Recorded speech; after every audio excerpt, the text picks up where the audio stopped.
ഇടുക്കിയിലായിരുന്നുകൊണ്ട് തന്നെ രാവിലെ എഴുന്നേൽക്കാൻ ചെറിയ മടിയല്ല, അത്യാവശ്യം നല്ല വലിയ മടിയുണ്ടായിരുന്നു. നല്ല തണുപ്പൊക്കെ ആയതുകൊണ്ട് കിടന്നുറങ്ങാൻ നല്ല സുഖമുണ്ടായിരുന്നു.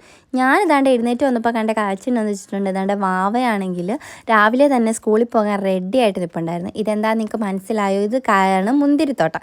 അത് ചേട്ടായുടെ ചെറിയൊരു മുന്തിരിത്തോട്ടമാണ് ഇടുക്കിയിൽ. അവിടെ ഇവിടെയൊക്കെ അത്യാവശ്യം നല്ല ക്ലൈമറ്റ് ആയതുകൊണ്ട് മുന്തിരിയൊക്കെ അത്യാവശ്യം സെറ്റായി വരുന്നുണ്ടായിരുന്നു. എന്താണേലും അത് കണ്ട് ഇതാണ്ട് കാശിയും വാവയും കൂടി എന്തൊക്കെയോ ചർച്ച ചെയ്തുകൊണ്ടിരിക്കുന്നത്. അപ്പോഴാണ് ഞാൻ കണ്ടത് ജീവനും കൊണ്ട് ഒരാൾ ഓടി നിൽക്കുന്നത്. ഇത് നമ്മുടെ ഇവിടുത്തെ പൂച്ചയാണ്. കാശിനെ പേടിച്ചുള്ള നിപ്പാ അത്. പിന്നെ ഏതാണ്ട് നമ്മുടെ ചേട്ടായുടെ കരിമ്പിൻ തോട്ടമാണ്. കരിമ്പിൻ തോട്ടം എന്നൊക്കെ പറയാൻ പറ്റില്ല, കുറേ കരിമ്പുണ്ടായിരുന്നു ചേട്ടായിക്ക്. എനിക്ക് കരിമ്പ് അത്ര ഇഷ്ടമല്ല. കരിമ്പ് ഇഷ്ടമുള്ളവർ കമൻറ്റ് ചെയ്യണേ.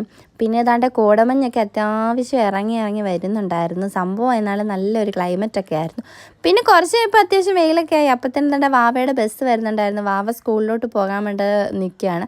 വാവ പോകുന്നത് നോക്കി കാശി ഇരിപ്പുണ്ടായിരുന്നു. അപ്പോൾ ഇന്നത്തെ വീഡിയോ ഇത്രയേ ഉള്ളൂ. Bye bye.